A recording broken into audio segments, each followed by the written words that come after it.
Urdu Awaz TV.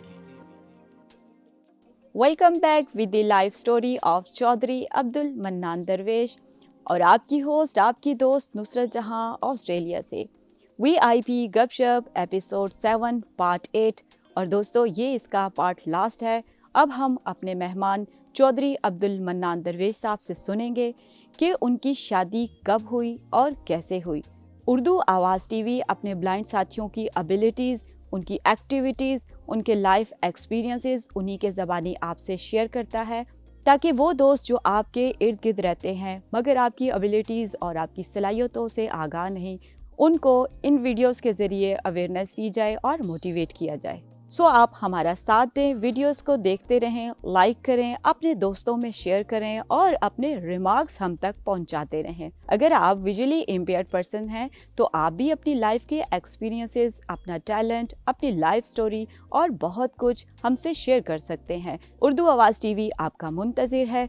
हमारा WhatsApp number +6148021325 और email address urduawaztv@gmail.com। अगर आपने अब तक इस चैनल को सब्सक्राइब नहीं किया तो सब्सक्राइब कर लें। बेल आइकॉन के बटन को दबाएंगे तो हमारी आने वाली मज़ेदार वीडियोस को आप सबसे पहले देख और सुन सकेंगे। इस एपिसोड के पार्ट 1, 2, 3, 4, 5, 6, 7 को नहीं सुना तो ज़रूर सुने और हमारे साथ शामिल हो जाएं पार्ट 8 में। बिस्मिल्लाहिर्रहमानिर्रहीम। जब मैंने अपनी बरतानिया की तरबियत मुकम्मल कर ली, अब ये एक बात है बड़ी अहम, हर बात अपनी जगह पे कमाल के कुदरत के वाक़यात जी। अच्छा, जब मेरी उम्र ज़रा बढ़ गई, 25-30 साल हो गई, पढ़ भी लिया, एमए भी कर ली, कई लोगों ने कहना शादी कर देनी चाहिए, शादी हो जाए। अब मेरे वाले साहब ने भी कहना भी क्या सोचा है, मैंने ना टालने की खातर ये कहना कि भाई आप छोड़ दें उस मामले को, देखेंगे ना वक़्त आएगा ना हर चीज़ आपके सामने बनी बनाई आ जाएगी। अच्छा, उनको तो ये कह दिया। और कुछ लोग जो दूसरे रिश्तेदार थे वो सिर्फ हसद की खातर, चलो दिल लगा रहेगा, ये है, ये करना तो कुछ है नहीं, यानी हर चीज़ की मुखालफत तो उनका शेवा नहीं लोगों का।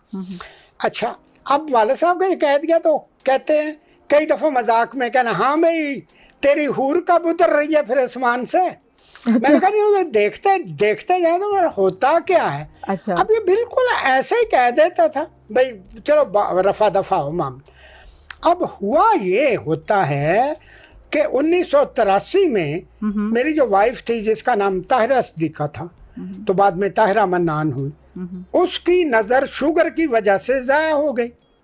अच्छा, अब उसकी एक बहन फैसलाबाद में रहती थी, उसको अल फैसल का पता था तो उसने ये सोचा बेचारी रोती रहती है सारा दिन, माँ उसकी पहले ही फौत हुई थी, तो वो वहाँ दाखिल करवाया ना। जब उन दिनों मैं वहाँ सीनियर टीचर एडमिनिस्ट्रेटर था। अच्छा। बहुत ज़्यादा डिप्रेस थी, यही है आज कल मेहमान। तो खैर वो बात फिर लंबी हुई, फिर मामला चलते रहे, मैंने पढ़ाना शुरू किया। असल तो मेरा ये था कि वो पढ़ ज़्यादा नहीं सकेगी क्योंकि उसके उंगलियां टेढ़ी हुई थी, बड़े मसले में, लेकिन मैं चाहता था कि उसको ज़हनी तौर पे तैयार कर लूँ फाइट के लिए। फाइट तो बंदा कर। अब इंग्लैंड चला गया, वापस हो गया। अब जब वापस आ गया ना, मुझे पक्का जॉब मिल गया ना, मैंने कहा भी अब है मौका, यहाँ ये कहानी तूल पकड़ती। तो मैंने वालिदैन को सबको कहा कि जनाब अब मेरी मुलाजमत हो गई पक्की और अच्छी मुलाजमत है, तो आप मेहरबानी करें कि अब शादी का, क्योंकि एक वक़्त होता फिर ना पहले बात बनी तो ना बाद में बात बनी, आप कोशिश करके मुझे पहली जो है ना तलाश करें और 6 महीने लगा लें, और अगर 6 महीने में मसला हल ना हो तो फिर मेरा राइट होना चाहिए कि मैं जहाँ चाहूँ कर लूँ। सही। उन्होंने कहा ये तो कोई मसला ही नहीं। मसला वही था, 6 महीने के बाद टोटली नाकाम हो गए। अब जब मैंने कहा अपनी मर्जी करूँगा, तो कहते चलो आपका मामला, आपने गुजारा करना ही है। वो उनका ये ख्याल था कि मेरी शादी हो ही नहीं सकनी। तो फिर अब ये हुआ कि मैंने तो मामला अल्लाह ने तय कर दिया था, मेरा कौन था। अब मैंने जब ये कहा तो हर तरफ से वो कहते हैं ना तूफान बदतमीजी, वो शुरू हो गया मुखालफत। अच्छा। ये हो जाएगा, वो हो जाएगा। वो बंदे भर के मेरी वो जो साली थी फैसलाबाद, कई गाड़ियां भर के असला बरदार वो कुत्ते जो बदमाश, उनको लेके उनके घर पे हमला किया, सब कुछ हुआ। मैंने शुरू से एक बात की, वो तायरा से एक बात की थी कि हम कुरान पे हाथ रख के फैसला कर लें कि अगर तो अल्लाह को मंजूर है ये हो जाएगी ना शादी, ना मंजूर हो तो हमने पीछे अब नहीं हटना, बस जो असल बात है। सही। अब खैर जो भी हुआ ना, हमला किया, सब मुझे बात, मैंने कहा जो मर्जी करे, जो मर्जी जोर लगा ले, ये खुदा का हुक्म है, ये हो के रहना है और दुनिया देख लेगी। अब अल्लाह की शान में मेरे ऊपर वही आई थी नहीं, ना इल्हाम ना वही नहीं, ये खुदा की तरफ से ये मेरे ज़हन में बात थी कि ये अगर इसको खुदाई काम कर दो तो होना ही था, काम हो गया। अब वो लंबी कहानी क्या हुई कि फिर मसाइल बीमार, उसके ऊपर अलहदा एक किताब लिखी गई है ओपन यूनिवर्सिटी में, थीसिस गुमनाम दास्तान। और उसमें जिस लड़की ने ये किताब, स्टूडेंट ने लिखी थी, उसको एमए स्पेशल एजुकेशन की डिग्री मिली है। माशाल्लाह। तो वो उसमें मैंने ये साबित किया कि ठीक है वो ज़्यादा पढ़ ना सकी, काम शाम उसको सारे आते, तो अगर 100 मेहमान भी आए तो उसने अकेली ने डील किया था। लेकिन ये वाली बात है कि वो इस तरह अगर वो आम तालीम हासिल ना कर सके, आज कम से कम 500 जोड़ा ब्लाइंड का, 400 500 पूरे मुल्क में हमारी शादी के बाद बना। और हमारे बसे हुए घर को देख के, जिसको तायरा ने बसाया था, मैंने शादी की मैंने क्या कमाल किया था, क्या बात कमाल तो उसका था कि इतनी बीमारियां होने के बावजूद, सब कुछ होने के बावजूद 2 बच्चियां हुई, बच्चियां पढ़ लिख गई ठीक ठाक। अब मुखालफत, हाँ पैदा तो कर ली हैं, पाल लेगी तो देख, बच्चियां पढ़ गई, पढ़ा लेगी तो देख, बच्चियां पढ़ गई। अब रिश्ता, हमारी बैठी हैं घरों में फारग, इनका रिश्ता नहीं आता तो आपकी बच्चियों का रिश्ता कहाँ से आ जाना जी। अब दोनों के रिश्ते में हमने एक भी बंदे से बात नहीं की थी।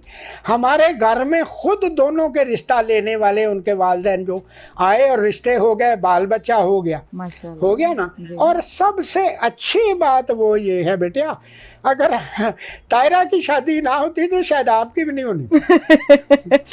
जब तक बड़ा देखता नहीं है बंदा है, ऐसे सुनी सुनाई बातें, मुझे भी अगर कोई कहता तो सुनी सुनाई बातों मैंने कभी ब्लाइंड से शादी नहीं करनी थी। बिल्कुल। और बहरहाल वो ये हो गया। सबको मुबारक दें जिन जिन को मुबारक नहीं दी, जो नई शादियां हो रही गर्मा गर्म हो रही। कोरोना के बावजूद कई ब्लाइंड की शादियां हुई, आपको नहीं ना पता ना। जी। हमने बकायदा शिरकत की। फिर वो हमारे घर आए, एक इकराम अहमद लोन नाम का लड़का था, मरियम नामी एक ब्लाइंड बच्ची से उसकी शादी हुई। जब कोरोना पूरे जोरों पे था तो भी शादी हो गई। माशाल्लाह सर, आपने शादी की और आपकी शादी के बाद कितने जोड़े बने ब्लाइंड कपल्स के, और उन कपल्स में से एक कपल हमारा भी है और अल्हम्दुलिल्लाह हम एक कामयाब और भरपूर ज़िंदगी गुजार रहे हैं।